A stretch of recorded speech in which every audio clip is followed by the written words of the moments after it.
فبأي آلاء ربكما تكذبان تمہیں سب سے پاک گھر کی مثال دیتا ہوں، سب سے پاک جوڑا نبیوں کے بعد علی و فاطمہ۔ ہمارے نبی گھر میں آئے بیٹی کے تو اب تھوڑا غمگین بیٹھے، آپ نے کہا کیا ہوا؟ کہا میرا اور علی کا جھگڑا ہو گیا۔ کہا علی کدھر ہے؟ کہیں باہر نکل گئے۔ تو آپ نے خود علی کی تلاش میں نکل پڑے، یہ نہیں کہا میں بیٹی کا باپ ہوں، میں کیسے جاؤں داماد کے پاس۔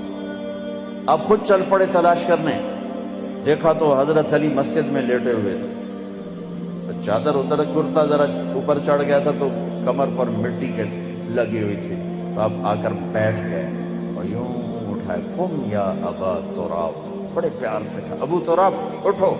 ابو تراب کا مطلب تھا کہ مجھے پتہ چل چکا ہے تمہارا دونوں کا جھگڑا، لیکن تو مجھے ویسا ہی پیارا ہے جیسے پہلے پیارا تھا، یہ پیغام ہے ابو تراب۔ اب لائے گھر آئے اور یوں لیٹ گئے، دیکھو جیسے میں لیٹ زمین پر ایسے لیٹ، ادھر حضرت علی کو لٹایا، ادھر حضرت فاطمہ کو لٹایا، حضرت علی کا ہاتھ پکڑا اور یہاں رکھا، یہاں حضرت فاطمہ کا ہاتھ پکڑا اور یہاں رکھا، ٹھیک ہو دیکھ رہے ہو؟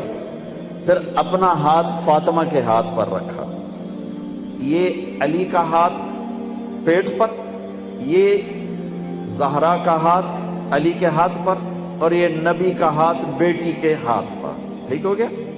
سمجھ میں آ گئی صورت؟ آپ نے کہا بولو دونوں ہماری صلح ہو گئی، دونوں بولو ہماری، نہیں پوچھا ہاں بھائی علی کیا مسئلہ ہے، ہاں بھائی فاطمہ کیا مسئلہ ہے، مسئلے پوچھنے والے ہو لڑائی پواتے آ جانتے، یاد رکھنا اگر صلح کرانی ہو مسئلے نا، ہاں بھائی کی گل ہے، تو دس بھائی کی گل ہے، تو دس بھائی کی گل ہے، تو دس بھائی کی گل ہے، وہ ڈھیر چوکھا جھگڑا پاتے آ جاندے، پہلے نالوں میں کم اگاں لگا جاندہ ہے۔ آپ نے نہیں پوچھا علی ہاں کیا ہوا، فاطمہ کیا ہوا، چلو بولو صلح ہو گئی، انہوں نے کہا یہ ہماری صلح ہو گئی، بس آپ اٹھے باہر نکلے، اتنا خوش کہ آپ کے یہاں سے نور نکل رہا تھا ایسے جگمگ، تو صحابہ نے کہا یا رسول اللہ بڑے خوش نظر آ رہے ہیں، کہا علی و فاطمہ کی صلح کرا کے آ رہا ہوں۔ میرے بھائی بہنوں صلح سے رہو، محبت سے رہو، یہ گزرگاہ ہے، گزر جائے گی، یہاں آئیڈیل لائف تلاش کرو گے نہیں ملے گی، گزارا ہی کرنا ہے، گزارا ہی کرنا ہے۔ ہاں اگر زندگی کو خوبصورت بنانا چاہتے ہو اپنے اخلاق اچھے کریں، ہم اپنے اخلاق اچھے کریں، زبان کا بول میٹھا کریں، صحیح سنو صحیح بولو، غلط نہ سنو غلط نہ بولو۔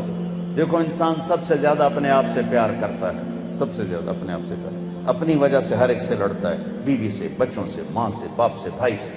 تو تم چاہو گے کہ اپنے آپ کو گندا کرو، اگر آپ کسی سے نفرت کرو گے تو وہ گندے جذبات آپ کے اندر جائیں گے، آپ کے اندر گندگی بھر جائے گی، اپنے آپ کو گندا کرنا چاہو گے۔ کسی کی غیبت سنو گے تمہارے اندر گندگی بھر جائے گی، اپنے آپ کو گندا کرنا چاہتے ہو۔ کسی کی برائی سنو گے تمہارے اندر زہر بھرے گا، اپنے آپ کو زہریلا بنانا چاہتے ہو۔ ایک نئی ریسرچ آئی ہے، جو لوگ نیگیٹو سوچتے ہیں، نیگیٹو بولتے ہیں، انہیں جم جانے کا کوئی فائدہ نہیں، چونکہ کھوپڑا خراب ہوئے ہویا ہے، اوپر سے میسج سارے نیگیٹو جا رہے ہیں، جتنے مرضی ڈانڈ بیٹھ کا کٹی جاوے یہ دے پلے کا نہیں پڑنا۔ اور جو لوگ پازیٹیو سوچتے ہیں انہیں جم جانے کی ضرورت نہیں ہے، اوپر سے میسیجنگ اتنی خوبصورت آ رہی ہے کہ ساری باڈی ریلیکس ہو جاتی۔ میرے نبی نہ کسی کی غیبت سنتے تھے نہ کرتے تھے، نہ غیبت کرو نہ غیبت سنو، نہ غیبت کرو نہ غیبت سنو، نہ برائی دیکھو نہ برائی سنو۔